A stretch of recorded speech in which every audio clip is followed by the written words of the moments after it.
کہ کوئی اگر ڈیٹس مارتا رہے لڑکیوں کے ساتھ نماز پڑھ لے تو آٹومیٹکلی معاف ہو جائے گی، نہیں، اس پہ بھی اجماع ہے پوری امت کے علماء کا، چاہے سنی ہو یا شیعہ، کہ کسی چھوٹے گناہ کو چھوٹا سمجھ کے تکرار کے ساتھ کرنا بھی گناہ کبیرہ ہے۔ یہ تو ایک کبھی کبھار ہو جائے نا، لیکن وہ یہ تو نہیں تھا کہ نبی علیہ السلام نے اسے یہ کہا کہ ہاں روزانہ گلے لگا لیا کرو اس کے بعد پھر نماز پڑھ لیا کرو، ایسا نہیں ہے۔ یعنی کبھی کبھار کوئی نفس سے مغلوب ہوا تو اس کی نیکیاں گناہوں کو محو کر دیں گی۔ اسی کو سپورٹیو ایک اور حدیث ہے بخاری اور مسلم دونوں کے اندر، نبی صلی اللہ علیہ وآلہ وسلم نے فرمایا، بھلا بتاؤ تو اگر کسی شخص کے گھر کے آگے سے نہر گزرتی ہو اور وہ روزانہ اس میں 5 دفعہ غسل کرے تو اس کے جسم پہ کوئی میل باقی رہ جائے گا؟ صحابہ نے کہا نہیں یا رسول اللہ صلی اللہ علیہ وآلہ وسلم۔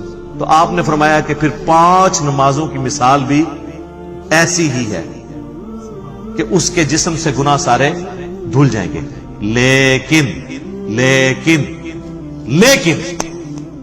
چھوٹے گناہ، بڑے گناہ نہیں معاف ہوں گے۔ بڑے گناہ صرف توبہ سے معاف ہوتے ہیں اور آئندہ گناہ نہ کرنے کا پکا عہد کرنا، چھوٹے گناہ آٹومیٹکلی نیکیوں سے معاف ہوتے ہیں۔ اور بڑے گناہ جب معاف ہوتے ہیں وہ سورۃ الفرقان کی آیت نمبر 70 ہے، 70 نمبر، کہ اگر کوئی بڑے بڑے گناہوں سے توبہ کر لے، حتیٰ کہ اللہ نے اس بڑے گناہوں میں شرک کو ذکر کیا، قتل ناحق کو ذکر کیا، زنا کو ذکر کیا، اور کہا کہ اگر کوئی ان سے بھی توبہ کر لے ہم اس کے گناہوں کو بھی نیکیوں سے بدل دیں گے، صرف معاف نہیں کریں گے، گناہوں کو نیکیوں سے بدل دیں گے۔ سبحان اللہ وبحمدہ سبحان اللہ العظیم، آمین۔ تو بڑے بڑے گناہوں سے اگر توبہ کر لی جائے تو وہ اتنی بڑی نیکیاں بن جائیں گی، وہ پکی والی توبہ ہوگی۔ اور توبہ کا طریقہ اللہ تعالیٰ نے قرآن میں بتا دیا ہے، یعنی جس کو میں کہتا ہوں کہ کتابوں کے خدا میں اور بابوں کے خدا میں کیا فرق ہے۔ سورۃ النحل کی آیت نمبر ہے 119، اس میں اللہ تعالیٰ نے اپنا کانسیپٹ بتا دیا توبہ کا۔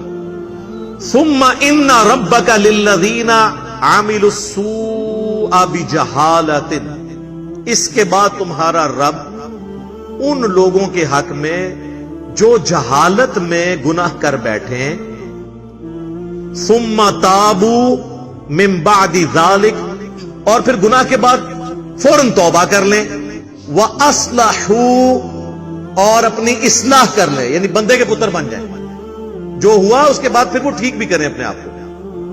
ان ربک من بعدها، اس کے بعد تیرا رب لغفور الرحیم، ضرور بخشنے والا مہربان ہے۔ کس کے بعد؟ جو توبہ کرے، رجوع لائے اللہ کی طرف اور اپنے آپ کو سدھار لے، پھر میں اس کو معاف کروں گا۔ خالی استغفار کی تسبیح پھیرنے سے معافی نہیں ہوگی۔ یہ ہے کنسپٹ قرآن کا۔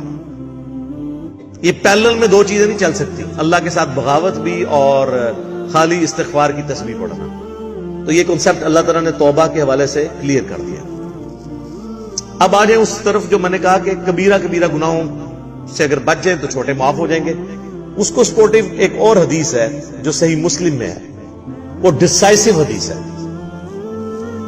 اس کے الفاظ ہیں، اگر بڑے بڑے گناہوں سے بچا جائے تو ایک نماز سے دوسری نماز، ایک جمعے سے دوسرا جمعہ، اور ایک رمضان سے دوسرا رمضان درمیان کے تمام گناہوں کا کفارہ بن جائے گا، اگر بڑے بڑے گناہوں سے بچا جائے۔ اب یہ نہیں ہے کہ ادھر سے ایک جمعہ پڑا ادھر سے ایک جمعہ اور درمیان والے معاف، نہ، کیونکہ اس کے الفاظ ہیں اگر بڑے گناہوں سے بچا جائے۔ تو مجھے بتائیں نماز چھوڑنے سے بڑا گناہ کون سا ہو سکتا ہے؟ صحیح مسلم میں حدیث ہے، بندے کے کفر اور ایمان کے درمیان، شرک اور اسلام کے درمیان فرق نماز ہے۔ لہذا جو نماز چھوڑتا ہے تو ایک جمعے سے دوسرا جمعہ درمیان کے گناہوں کا اس کا کفارہ نہیں بنے گا، ایک رمضان سے دوسرا رمضان درمیان کے گناہوں کا کفارہ نہیں بنے گا، ایک نماز سے دوسری نماز درمیان کے گناہوں کا کفارہ نہیں پڑے گی کہ اگر کوئی کہے جی میں فجر پڑھ لوں اور ادھر سے عشاء پڑھ لوں درمیان بھی معاف ہو جائے، نہیں۔